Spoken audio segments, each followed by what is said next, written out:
మన దృష్టిలో మంచి వేరే వాళ్ళ దృష్టిలో చెడవుతూ ఉంటుంది. విదేశాల్లో ఉన్నటువంటి భారతీయులు నష్టపోతున్నది ఈ మధ్యన ఇబ్బంది పడుతోంది అదే. కెనడాలో కావచ్చు, ఆస్ట్రేలియా కావచ్చు, ఐర్లాండ్‌లో కావచ్చు, బ్రిటన్‌లో కావచ్చు, అమెరికాలో కావచ్చు, ఇట్లాంటి దేశాల్లో మన వాళ్ళ మీద జరిగినటువంటి దాడులు గత 5 ఏళ్లలో దగ్గరగా ఒక 100కి పైగా దాడులు జరిగినాయి. దాదాపుగా ఒక 30, 40 మంది దాకా ప్రాణాలు కోల్పోయినటువంటి సంఘటనలు కూడా చోటు చేసుకున్నాయి. అలాగే ఈ మధ్యనైతే మన వాళ్ళని కొడుతున్నారు, తిడుతున్నారు, దుర్భాషలాడుతున్నారు. ఆ వీడియోలు మన వాళ్ళే పోస్ట్ చేసి మన పట్ల ఇట్లాంటి నెగటివిటీ పెరిగిపోయింది అన్నటువంటి చెప్తున్నారు. ఎందుకు పెరిగింది? దీనికి సంబంధించి అక్కడున్న ఎన్ఆర్ఐ మిత్రులే చెప్తున్నటువంటి పాయింట్ 2 కోణాలు. ఒకటి, ఇదివరకటి వాళ్ళు వాళ్ళ ఉద్యోగం అంటే వాళ్ళు చదువుకున్నారా, అక్కడ చదువుకున్న తర్వాత ఉద్యోగం చేశారా, చాలా లాయల్‌గా ఉండి అక్కడ ఉన్నటువంటి వాళ్ళతో ఎలాంటి దుష్ప్రవర్తన లేదు, ఎలాంటి దుర్భాషలు లేదు, చాలా గౌరవంగా ఉండటం వల్ల మన వాళ్ళని మర్యాదస్తులుగా ఎక్కువ అవకాశాలు లభిస్తూ ఉండేది. బట్ గత 10-15 ఏళ్ల నుంచి వెళ్తున్నటువంటి యువతరం వచ్చేటప్పటికి దురలవాట్లకి లోనవుతుంది. అంటే అంతకుముందోళ్ళు మన సంస్కృతి సంస్కారాలు పాటిస్తూ వచ్చారు.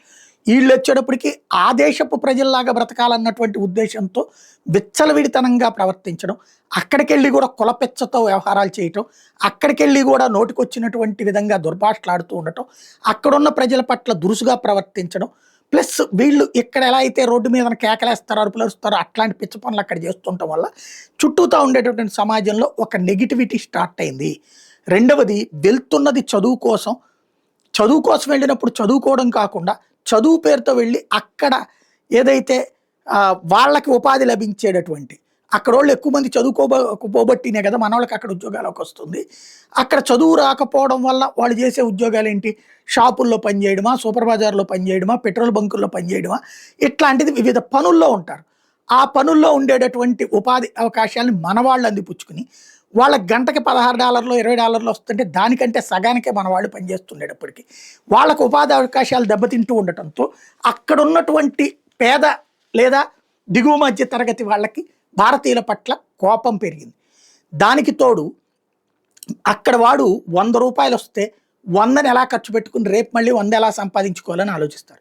మన వాళ్ళు ₹100 సంపాదించారంటే ₹20 ఖర్చు పెట్టి ₹80 దాచుకోవడానికి ప్రయత్నిస్తారు, లేదా ₹50 ఖర్చు పెట్టి 50 దాచుకోవడానికి ప్రయత్నిస్తారు. అంటే మనకి ఏది పొదుపు అనేటటువంటిది మన గుణంలో ఉంది. తద్వారా అక్కడ మన కొనుగోలు ఎక్కువ ఉండవు. అంటే మన వాళ్ళు సంపాదించుకున్న డబ్బులతో వాళ్ళ తిండ్లు మనం తినం కాబట్టి వాళ్ళకి ఆ సంపద పోవట్లేదు. అంటే కేఎఫ్సీలు యూఎఫ్సీలు తింటారు, కానీ మన ఫుడ్కు ఉన్న ప్రయారిటీ వాళ్ళ దానికి ఇయ్యరు. మనం 100కి 80-90 మనకు తిని సరదాగా తినేటప్పుడు వాళ్ళది 10 తింటాం. అది వాళ్ళకి నచ్చట్లా. ఇది ఇంకొక కోణం అయింది. దాంతోపాటు మన వాళ్ళు ఈ డబ్బులు మిగుల్చుకుని అక్కడ ఇళ్ళు కొనుక్కుంటున్నారు, ఫ్లాట్లు కొనుక్కుంటున్నారు, వ్యాపారాలు పెడుతున్నారు. ఇది వాళ్ళకి మనం బాగా సంపాదించేసుకున్నాం అనేటటువంటి ఈర్ష్య. ఈ కారణాల వలన అక్కడ ద్వేషం పెరుగుతోంది. ఐర్లాండ్లోనైనా, అమెరికాలోనైనా, బ్రిటన్లోనైనా, కెనడాలోనైనా, ఆస్ట్రేలియాలోనైనా అన్నది తాజాగా చెప్తున్నటువంటి మాట.